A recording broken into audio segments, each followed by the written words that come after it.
Okay, I'll introduce myself. I'm Di Holt with the Prosser Tasting Room. We've missed you guys. I'm really anxious to come back. But until then, Tim, tell who you are, Tim. I'll let you do that. I'm Tim Pockrant. I work at the Woodinville Tasting Room.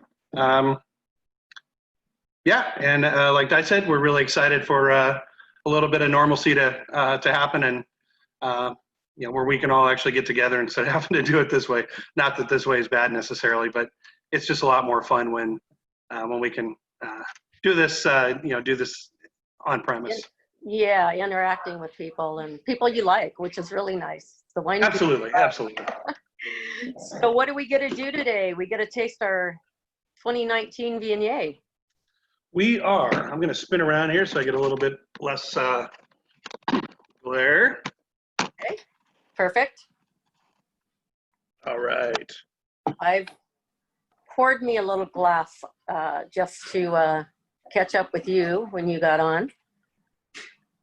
So here it is. All right. 2019 Reserve Viognier. Lovely. So a little bit about this Viognier, just like our Reserve Viognier always is, to differentiate it from our Crawford Viognier. This is 100% Viognier, and but we do something with this that we only do with a couple of our wines. There's a French process called surly. It means on the lees. When yeast cells die, those yeast cells are called lees. And normally you take those out. You take those out of the fermentation. After fermentation, you take them out right away. But on occasion, for different reasons, you will leave those in there. And so with this particular wine, we leave the lees in there, and we put the lees and the Viognier in a neutral French barrel for 2 months. And so it's going to pick up a fuller body, a more richness to it. They actually take those barrels and they roll them around. It's called stirring the lees. They roll those barrels around once a week for 2 months. You're not going to pick up any oakiness. You don't.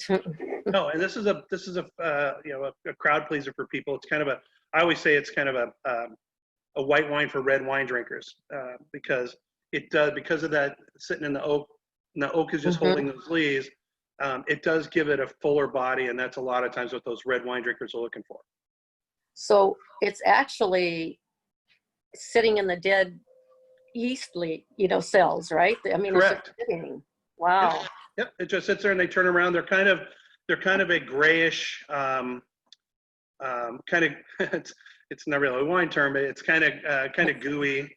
And I take the lees from another winery, a friend of mine that's a winemaker, and I actually marinate pork in lees for 4 days. So you can do you can do some other things with them as well as just make awesome wine. Yes, very cool to know. I did not know that part, that you did that. So yes, the nose on this.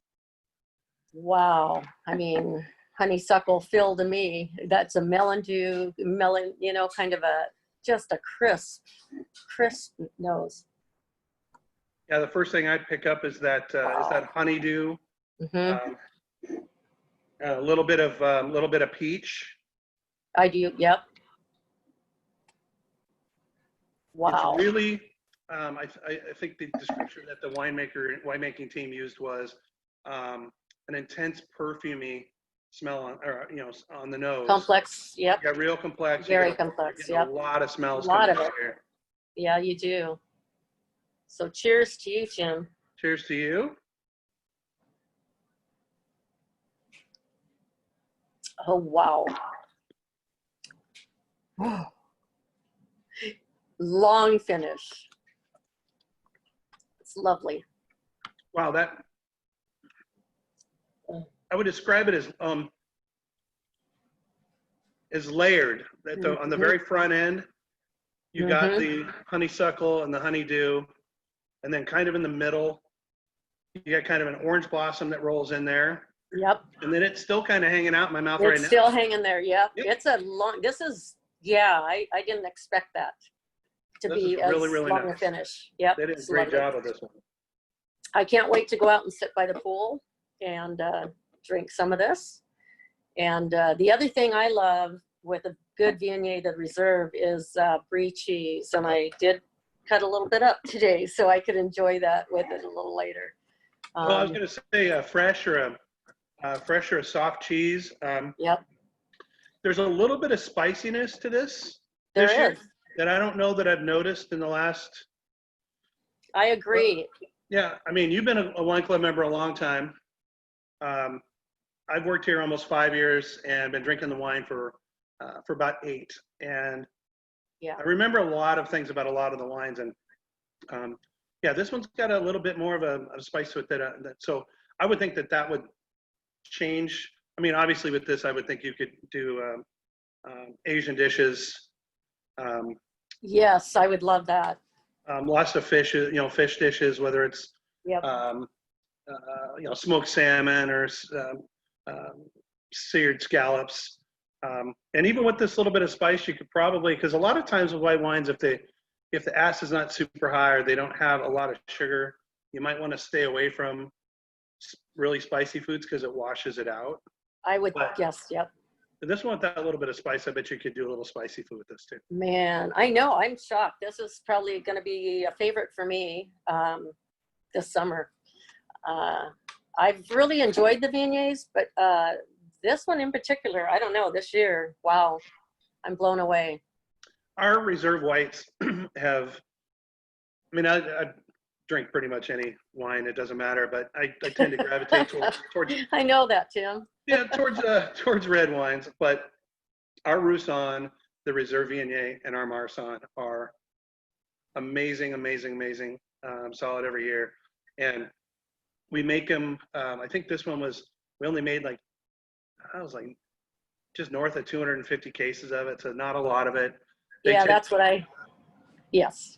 Yeah, And I'm kind of going to buy it up before. you guys tend to have great summers on that side of the mountains all the time.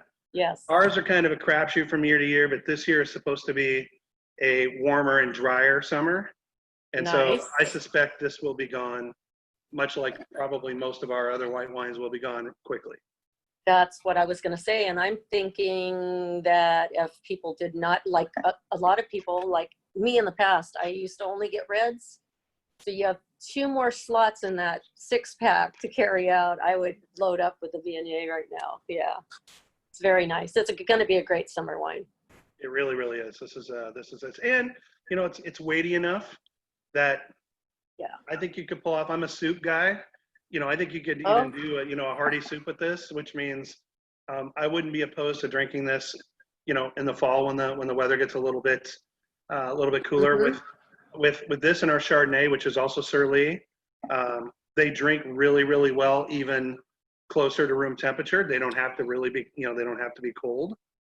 Yeah, true. Yeah. If they're too cold, it's almost, I don't care for them too cold, but Right. boy, I can see where you can pair that with just about anything.